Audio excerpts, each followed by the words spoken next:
嘉义县政府配合民间团体，伫阿里山乡的达邦村启用即时照顾中心，提供在地化甲整合性的中照服务，也串联到社区的老人食堂甲中照站，希望偏乡的时代同款有人照顾甲陪伴。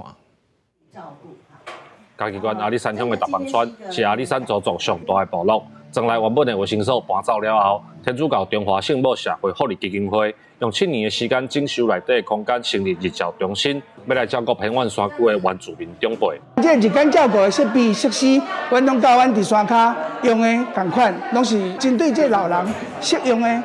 安全的这个器材。伫咱山顶老时代，毋免讲到老的时阵，咱就爱落到山骹去用照顾。地方政府配合民间团体，计用投入1860万。伫这个海拔1000公尺的山区建设这个日照中心，佮结合原本的老人食堂甲医疗单位，要替部落的长辈提供完整的照顾环境。是我们嘉义县第29间，那是由我们中华圣母这边来经营的。那结合卫生局这大家的医疗，是一个非常完整的一个照顾体系。阮拢共有3种服务，第一就是阮有一个长青活力站，就是一个戏剧点，另外就是讲，阮有一个老人的食堂。